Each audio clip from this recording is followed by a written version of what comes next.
30 വയസ്സാകുമ്പോൾ salary കൂടുന്നുണ്ടെങ്കിലും savings കാണുമ്പോൾ anxiety ഉണ്ടാകാറുണ്ടോ? 30 വയസ്സ് എന്നത് ജീവിതത്തിലെ ഒരു പ്രധാനപ്പെട്ട ഫൈനാൻഷ്യൽ ടേണിംഗ് പോയിന്റ് ആണ്. ഈ കാലഘട്ടത്തിലാണ് കരിയർ സ്റ്റേബിൾ ആകേണ്ടത്. കൂടാതെ സാമ്പത്തിക ഉത്തരവാദിത്തങ്ങൾ വർദ്ധിക്കുന്നു, ഫാമിലി കമ്മിറ്റ്മെന്റ്സ് കൂടുന്നു, ലോങ് ടേം ലയബിലിറ്റീസ് ആരംഭിക്കുന്നു. അങ്ങനെ 30 എന്നുള്ളത് നിർണായകമായിട്ടുള്ള ഒരു പ്രധാനപ്പെട്ട പീരീഡ് ആയിട്ട് മാറുകയാണ്.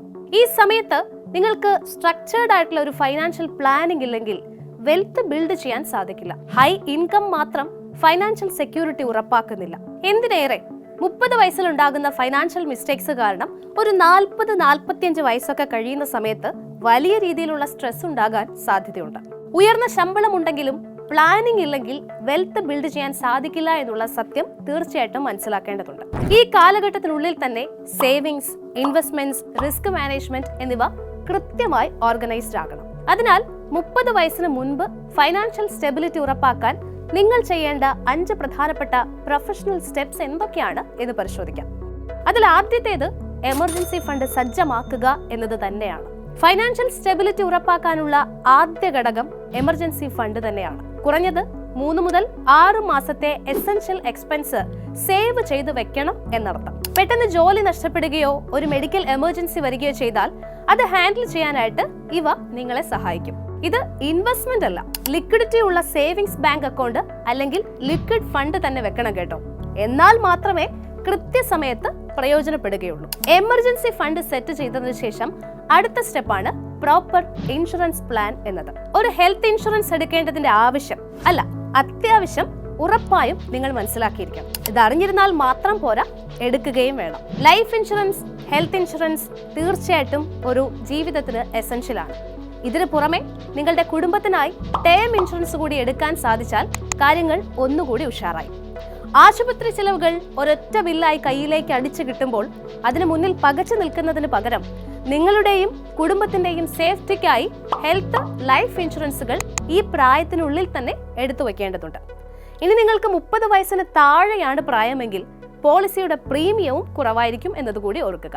ഇനി തേർഡ് പോയിന്റ്, ഇൻവെസ്റ്റ്മെന്റ് അല്ലെങ്കിൽ വെൽത്ത് ബിൽഡിംഗ്. 30 മുതൽ 35 വയസ്സിൽ സ്റ്റാർട്ട് ചെയ്ത investments long term compounding advantage നൽകും എന്നത് തീർച്ചയായിട്ടും ഓർക്കേണ്ട ഒന്നാണ്. SIP-കൾ, മ്യൂച്വൽ ഫണ്ടുകൾ, ഇൻഡെക്സ് ഫണ്ടുകൾ, ETF തുടങ്ങിയ ഇൻസ്ട്രുമെന്റ്സ് തുടക്കക്കാർക്ക് അനുയോജ്യമാണ്. വെറും 100 രൂപ മുതൽ പ്രതിമാസം അടയ്ക്കാവുന്ന രീതിയിലുള്ള SIP-കൾ ഇന്നുണ്ട്. അച്ചടക്കത്തോടെയുള്ള നിക്ഷേപങ്ങൾ ദീർഘകാലാടിസ്ഥാനത്തിൽ വലിയ നേട്ടങ്ങൾ ഉണ്ടാക്കിത്തരും എന്നുള്ളത് മറക്കണ്ട. 4ാമത്തെ പോയിന്റ്, ഡെറ്റ് മാനേജ്മെന്റ് അല്ലെങ്കിൽ ക്രെഡിറ്റ് കൺട്രോൾ. ക്രെഡിറ്റ് കാർഡുകൾ വൻ ഓഫറുകൾ നൽകി വരുന്ന ഈ കാലത്ത് നിങ്ങൾക്ക് ആവശ്യമായ കാർഡുകൾ മാത്രം തിരഞ്ഞെടുത്ത് അവ വളരെ ഡിസിപ്ലിൻഡായി ഉപയോഗിക്കണം. അതായത് നിങ്ങൾക്ക് ലഭ്യമായ കാർഡിന്റെ 30% താഴെയാണ് ശരിയായ ക്രെഡിറ്റ് ഉപയോഗ അനുപാതമായി കണക്കാക്കപ്പെടുന്നത്. ഉദാഹരണത്തിന് കാർഡിന്റെ ലിമിറ്റ് 1 ലക്ഷം രൂപയാണെന്നിരിക്കെ 30,000 രൂപ വരെയാണ് സുരക്ഷിതമായിട്ടുള്ള ഉപയോഗം. ഇത് ശരിയായ രീതിയിൽ മെയിൻറ്റെയിൻ ചെയ്താൽ നിങ്ങളുടെ ക്രെഡിറ്റ് സ്കോർ മെച്ചപ്പെടുത്താനും സാധിക്കും. അവസാനത്തേത് മൾട്ടിപ്പിൾ ഇൻകം സ്ട്രീംസ് ആണ്. ഈ പ്രായത്തിൽ നമ്മളൊക്കെ തന്നെ എല്ലാവരും ഒരൊറ്റ വരുമാനത്തെ മാത്രം ആശ്രയിച്ച് മുന്നോട്ട് പോകുന്നവരായിരിക്കും. എന്നാൽ ഒരു കാര്യം മനസ്സിലാക്കേണ്ടതുണ്ട്, സിംഗിൾ സാലറി അല്പം റിസ്ക് തന്നെയാണ്. ഒന്നിലധികം വരുമാന മാർഗങ്ങൾ കണ്ടെത്തുന്നത് നിങ്ങൾക്ക് സാമ്പത്തികമായ പിന്തുണയ്ക്കൊപ്പം ഒരു കോൺഫിഡൻസ് കൂടി നൽകും എന്നുറപ്പാണ്. Freelancing, online business, content creation, അങ്ങനെ എക്സ്ട്രാ ഇൻകം സോഴ്സസ് എക്സ്പ്ലോർ ചെയ്യണം. ഏതായാലും 5 പോയിന്റുകൾ കഴിഞ്ഞിട്ടുണ്ട്. ഇനി ഒരു ബോണസ് ടിപ്പ് കൂടി പറഞ്ഞുതരാം. 30 വയസ്സിന് മുൻപ് ഫൈനാൻഷ്യൽ ഡിസിപ്ലിൻ ഡെവലപ്പ് ചെയ്യുക എന്നുള്ളതാണ് ആ ഒരു ബോണസ് ടിപ്പ്.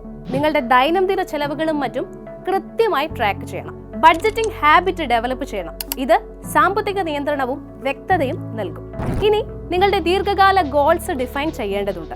ഉദാഹരണത്തിന് റിട്ടയർമെന്റ് ഫണ്ടുകൾ, കുട്ടികളുടെ വിദ്യാഭ്യാസം, വീട് വാങ്ങൽ, വലിയ യാത്രകൾ എന്നിവയൊക്കെ തന്നെ. അപ്പോൾ നമ്മൾ ഈ പറഞ്ഞ 5 പ്രധാനപ്പെട്ട കാര്യങ്ങൾ ശരിയായ രീതിയിൽ ചെയ്താൽ നിങ്ങളുടെ ഫൈനാൻഷ്യൽ ഫ്യൂച്ചർ സേഫ് ആകും, സ്ട്രെസ് കുറയും, ഡിസിഷൻ മേക്കിംഗ് ക്ലിയർ ആകും, കുടുംബത്തിന് ഫൈനാൻഷ്യൽ സേഫ്റ്റി ഉറപ്പായിരിക്കും. ഫൈനാൻഷ്യൽ സക്സസ് നേടാൻ പ്ലാനിങ് മാത്രം പോരാ കേട്ടോ, ഡിസിപ്ലിൻഡ് ആയിട്ടുള്ള ഒരു എക്സിക്യൂഷൻ കൂടി അനിവാര്യമാണ്. നിങ്ങളുടെ ഫൈനാൻഷ്യൽ ഭാവി നിങ്ങളുടെ കൈകളിലാണ്.